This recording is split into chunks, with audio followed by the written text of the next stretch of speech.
I'll need your help with this one because there really isn't a lot of content to cover. Yeah. So you can just talk. It's okay. There we go. The man called Fett. Warning from the Bacta tank contains adult language and discussions. If you're easily offended, do not continue.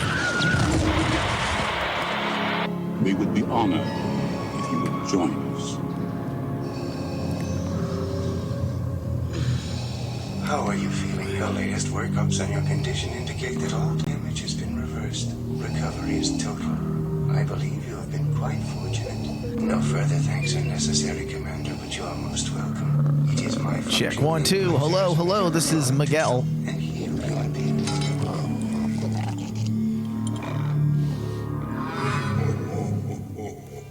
I am a Jedi, like my father before me.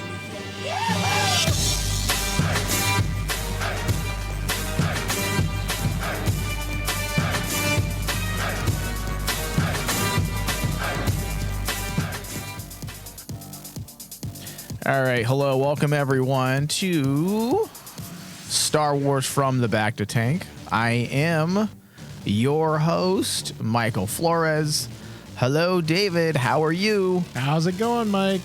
All right. So we're here to discuss Boba Fett.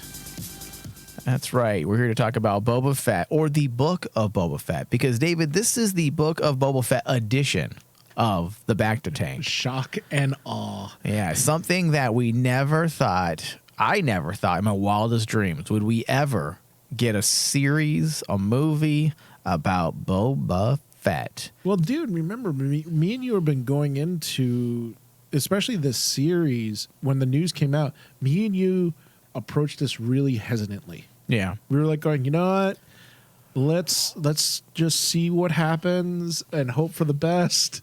You know, we didn't want to say anything about it at first, but you know what? I will be the first one to say it. I kind of enjoy this more than Mandalorian. Yeah, I would agree. I mean, it isn't perfect. There are, issues with, like there are with many TV shows, but I would say that I definitely enjoyed the first episode of Boba Fett more than the first episode of The Mandalorian. And that's saying a lot because there are a lot of expectations when it comes to a character like this, even though, when you really look at Boba Fett as a character, we don't really know a lot about him. Yeah. Anymore. I mean, he was a kid in Clone Wars. He was a kid in the Clone Wars cartoon, or I should say Attack of the Clones. Then he was a kid in the Clone Wars cartoons. And then we had him in Empire Strikes Back. That's it.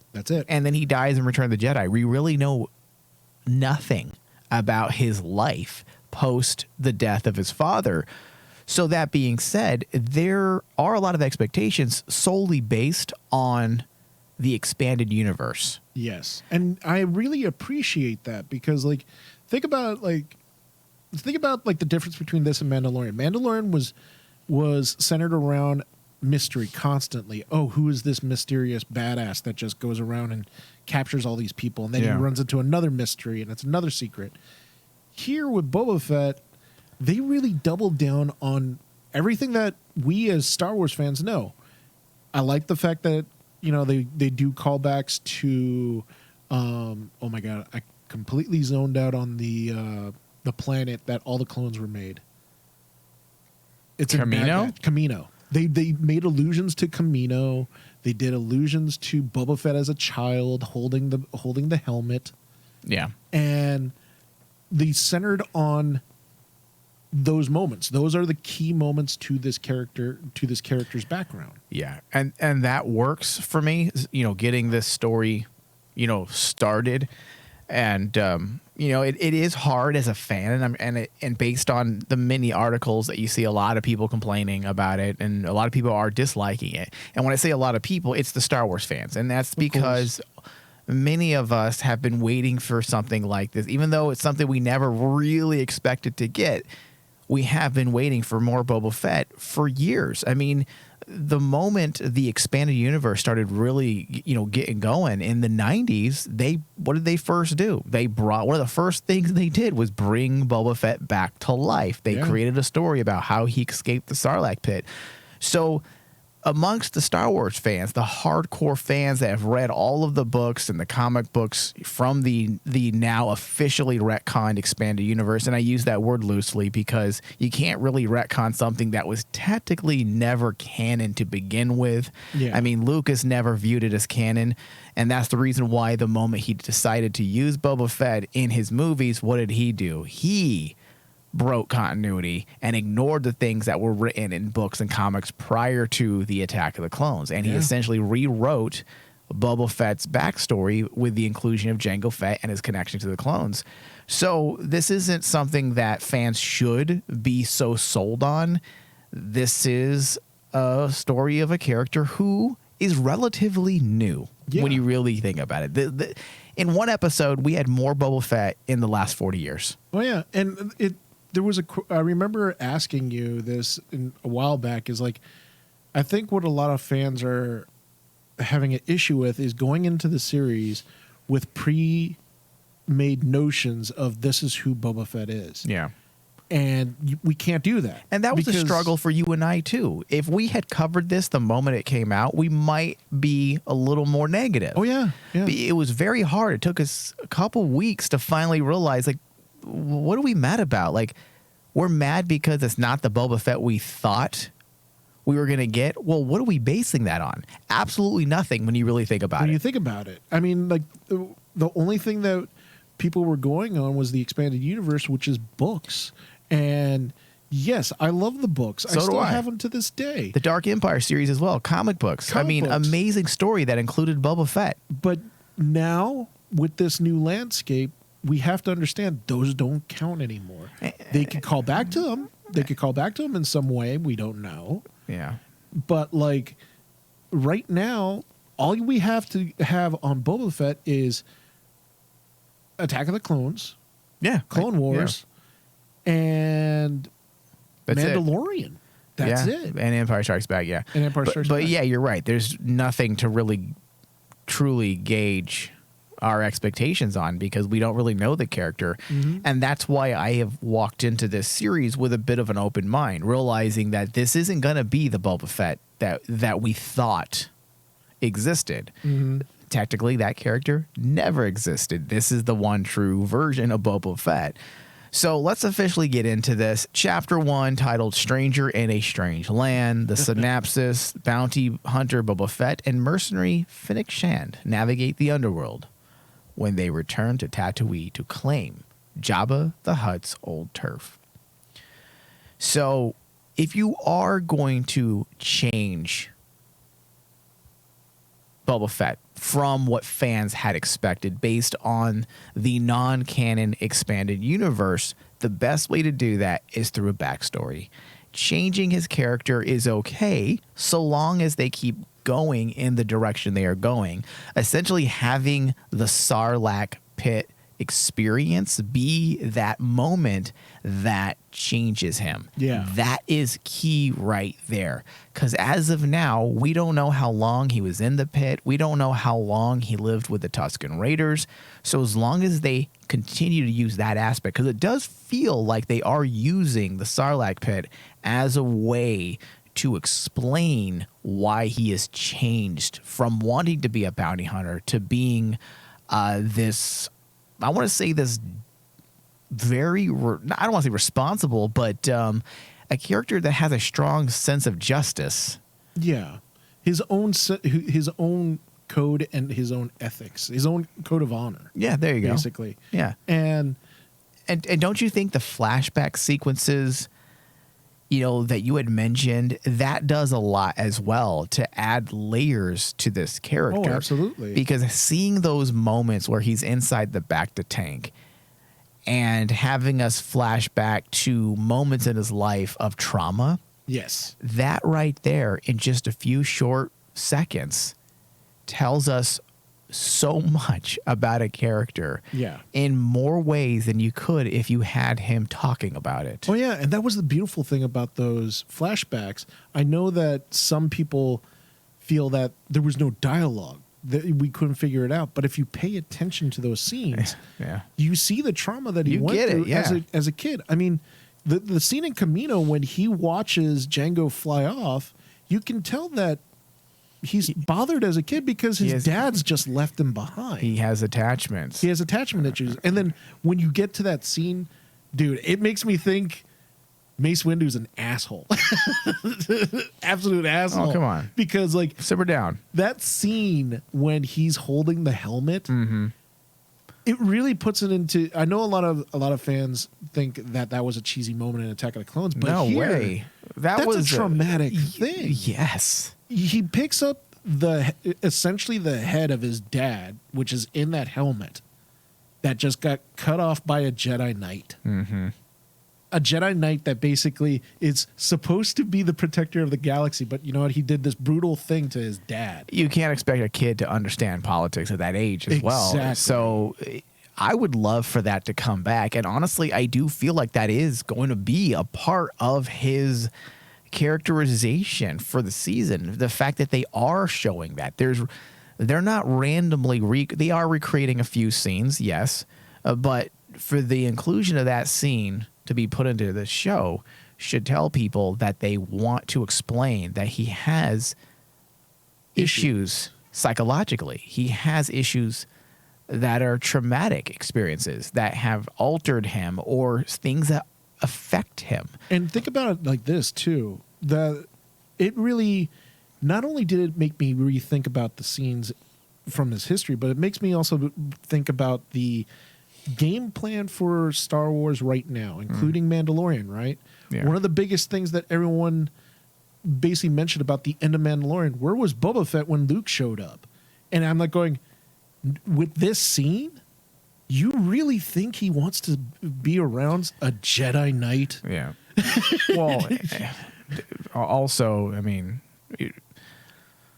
you're acting as if the character made his own decision. The writers are the ones that made him, leave because that's just probably something they didn't want to deal with. But if you think about it, taking into the context, that's what is so cool about that moment in this episode. It makes you really rethink other parts where was Boba Fett last seen? He's obviously not a fan of the Jedi. He's not a fan. He's not going to be. Yeah. I mean, yeah, Jedi killed his father. So, yeah, I'm hoping they go in that direction still. I'm hoping they don't let that stuff go. Those small little moments that, by the way, such great filmic conventions being utilized to take us back to those flashback scenes. I love the transitions, like the zooms and pans that dissolve into film grain, and then we go into the past. Only me and you, like film geeks. Man, I'm like, that is some good transitions. Yes. It's not just those dumb, like, swooshes type flashbacks. They're getting creative, and the fact that they're making this filter of film grain almost like a veil into the past, I think it's pretty fucking smart. It's clever. So even some of the film techniques they're using in this episode or in the series so far is pretty strong. I mean, the color palette match, that always blows me away when someone can look at a color palette from the 70s and match it almost identically in a 2022 series. Because watching this show, I could flip on, A New Hope and Return of the Jedi right now and see no difference. Yeah. And you know what was really cool? And I was watching the first premiere episode with my wife, and she literally turned to me at one point after we saw the flashbacks, and she said, "Were those in the original movies? Because those look like they ripped them out of the movie." And I was like going, actually, yeah, you're right. The color grain, the way it all looks like it got ripped from Attack of the Clones. And I was like going, when I did the research, I was like, no, this was all reshot. That's all basically them matching the look. And I'm like going, as a film geek, just like what you said, it makes me giddy because it really shows that like in Mandalorian, me and you always gushed about the cinematography, the color palette, music, Special effects. and in Book of Boba Fett, it looks like they're going to continue that trend. Yeah, but also in some avenues, Dave, because I do agree, but in some avenues they do it even better. For example, the Western swagger. This is more of a Western than Mandalorian tried to be. It's about style. You know, if you're doing a Western, you got to understand it, and I think that's where Robert Rodriguez's skill set really comes through. Oh yeah, because we know Rodriguez's experience when it comes to the Western. I mean, he did the Burrito trilogy, they call it, which is basically inspired by the spaghetti westerns. Spaghetti westerns. But you have these filmic conventions that are being utilized that Favreau couldn't quite get right in The Mandalorian. You know, you have these allusions to like the Dances with Wolves because of his experiences with the Tusken Raiders. We can call it Dances with Banthas. I think Dances that has a nice ring to it.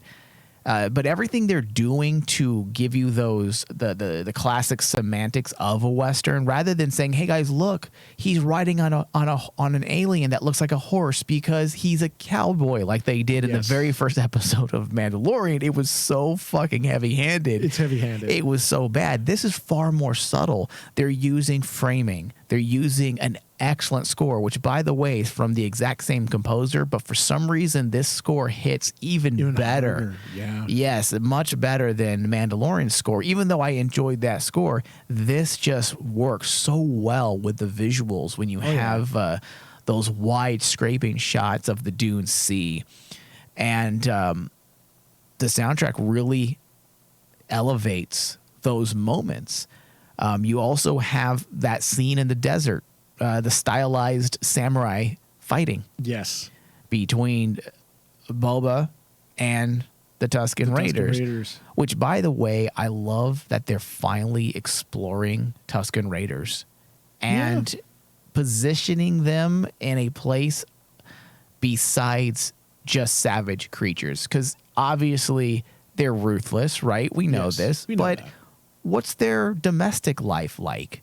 They obviously are a community. They obviously have kids, so they can't be all bad. They got to have some downtime where they're just trying to survive and live like regular people. So I like that we're getting an inside look, David. This is our first look into the social structure, I guess, of the Tusken Raider or Tusken Raider clan, at least. Into their culture. Into the culture by far. And that just adds to the elements of the Western ideal, right? That the Mandalorian was getting. I mean, one thing I wanted to actually bring up to you on top of that scene when he gets out of the Sarlacc pit and then the Jawas show up, right? And they strip him of his armor. I'm going to tell you right now, this is my film geek cred. I got the vibes of Quick and the Dead. Oh, yeah. When they strip the cowboy after they get killed in the duel. Yeah. And I'm like going, I kept, my wife was laughing because I'm like yelling at the screen, goddamn bloody freaking dirty Jawas. I'll get his boots. Exactly. Yeah, it was just like that. And it's just like that. And I'm Yeah. like going, that's how you do Western quote unquote stereotypes or ideas, because that's what we expect. Yeah, it definitely worked on several levels. That's why I'm a bit confused by some of the negativity I'm seeing about Boba Fett. But you know what this is, Dave? This is what happens when you pull out a giant dick in barely a second season. We have said this. Even though we all love the Luke Skywalker moment from The Mandalorian, you literally pulled your biggest weapon. You pulled it out in barely the second season of your first series. Yes. You slapped it on the table. You gave us Luke Skywalker so soon. Did it work for the episode? Sure. But now fans are always going to think, what's next? And how do you get bigger than Luke? You don't. I mean, Darth Vader, but Darth Vader's not going to show up. No, we're expecting that in Obi-Wan. Yeah, but that's what I'm saying, Dave. These are the reasons why you don't do things like that, because you hurt your other shows by bringing out the big guns so soon. And instead of watching a show that is more character driven than The Mandalorian, because you're sitting there in these slowly devised moments where we're watching Boba Fett, and you learn so much by his interaction with the people around him. He doesn't even need to say a lot. No. And that's something that The Mandalorian really didn't do. And maybe it's because he wore the helmet so much and we just lost that connection. I'm not saying they didn't do a good job at moments giving us the impression of emotion by way of, body language. I'm not saying that at all. But there is a disconnect when you can't see the physical facial features of human mannerisms. And that's something that this show has over The Mandalorian in a big way. Well, this might be a bit of a topic for like Spaghetti Western Corner, another show that me and you do. Yeah. But like the one thing that I felt that Mandalorian was trying to do was they were trying to capture the theme or the moment, like the man with no name. Yeah, he has his hat, right? Yep. But they forgot the one element of the man with no name. He takes off the hat every now and then, and you get to see Clint Eastwood act. You get to see him emote, and you get to see the scars on his face and basically the pain in his face. The problem with Mandalorian is they doubled down too much on man with no name has to be mysterious. You cannot see him. You can't see. He doesn't allude anything because that's who they think is a Western character. And the more I've actually thought about it, just as like thinking about like spaghetti westerns and Western tropes, people misconstrue the fact that the hat and not being able to see the man with no name's face makes it mysterious. Yeah. But they forget that the hat does come off every now and then. And much like in this episode with Boba Fett, Tamora Morrison, dude, is freaking phenomenal and just working with the bare minimum. But because he's such a good actor visually, his visuals, he can give a side glance and you can basically tell, okay, this is his emotions right now. He's in pain or he's annoyed. he has a very slow, calculative delivery. He has more of a Western look than anybody. Than even who was the actor who played DeJaren? Pedro Pascal. Mm-hmm. He has more of a Tamora Morrison has a more of a Western look and feel. Of that type of actor. Yeah. So there were some negatives. Some of the writing, there were logic issues. Fett can beat the lizard, the desert lizard, but not a Tusken. I mean, that feels a little contrived. He can't escape a Tusken Raider. He struggles. He can't even hold his own, but he can strangle with his bare hands and a chain. A crate dragon. Yeah, well, that wasn't a crate dragon. Oh, no.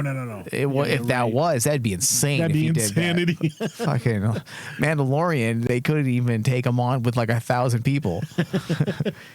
And then where's the Gamorrean guards? Meaning, so you have numerous scenes where the Gamorrean guards are walking with Fett and Fennec Shan. Mm-hmm.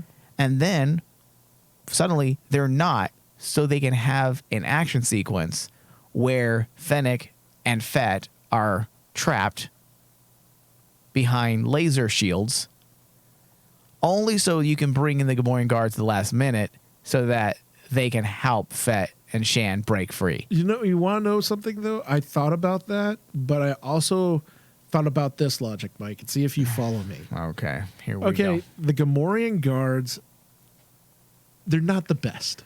Okay. They're not the best. Okay? And they're supposed to be very dim-witted. Okay. I can accept the fact that basically they probably got distracted because... Well, then we should have saw that. Yeah. Because I would buy that. I would actually buy that, but that's where I say there's logic and some disconnect issues, because then show us the Gamorrean guards getting distracted. Because but the fact that we see them walking, I'm talking side by side or a few steps behind them, very, very close the entire time. And then when the directing and writing chooses not to include them for story reasons, that's a bit weak. Yeah, it did bother me. That's why I said is like I tried to piece together the logic, especially when Shad told Fett that these aren't the best Gamorrean guards because they were supposed to be, you know, if I'm not correct, they were going to be sold as slaves because they were failures of Jabba's. And I was like, okay, these guys are not the best Gamorrean guards.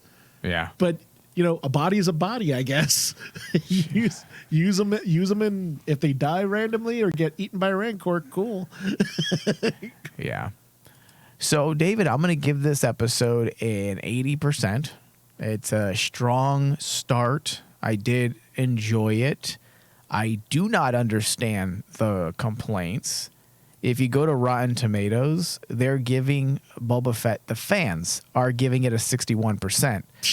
Critics are giving it an 84%, which should tell you something. I think these fans that are giving it a 61% are probably disturbed by the fact that this is not the same Boba Fett, because he's not. But Star Wars But when I say the same Boba Fett, who's to say that this isn't the same Boba Fett? We don't know because we've never really had any stories about him. Exactly. Other than the stuff that George Lucas didn't even consider canon when he wanted to include him into movies. Yeah. So, Dave, what's your score? My score for this one, actually, it's funny you mentioned that the critics are 84. I'm actually around that range. I put this as an 86. And it had its writing miscues. I don't think that it's too much of a red flag for me, especially since it was a premiere episode. And that runtime, I still do not get why the runtime is so janky with the Star Wars. It's inconsistent, too. It's inconsistent. You know why, Dave? It's the same thing I said during Mandalorian. It's because you have a film director who doesn't know how to abide by writing rules. And because of that, he quits writing an episode when he thinks he's done. Yes.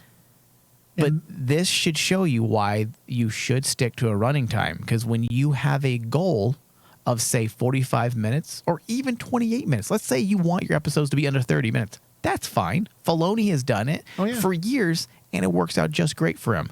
But when you tell yourself, I have 30 minutes to write an episode, you know what that does?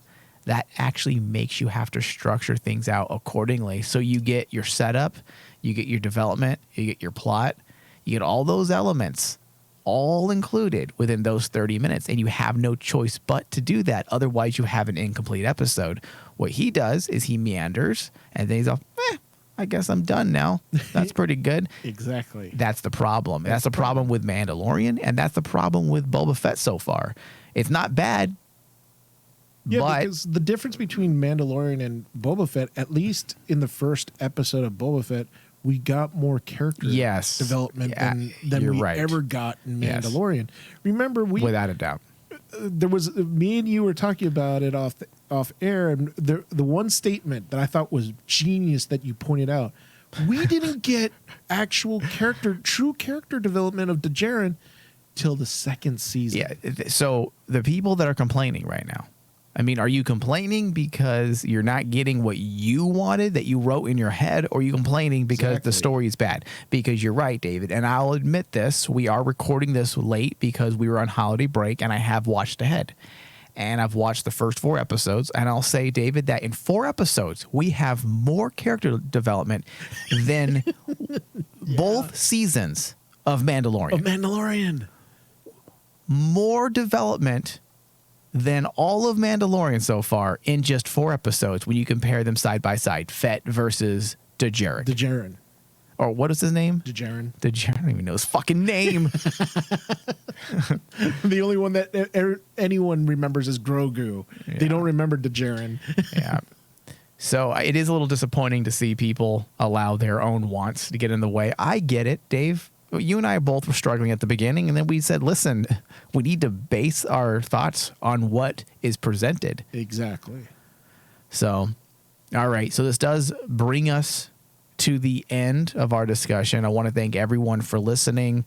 Be sure to check out our Patreon page. If you go to patreon.com/RaymanDigital, you can pledge $5 or more a month and gain access to a lot more Star Wars discussions. We have various shows planned exclusively for Patreon this year. We're delving back into the comics. We're delving back into the books. So you don't want to miss out. Go to patreon.com/RainManDigital. Thank you, David. Thank you. May the force be with us.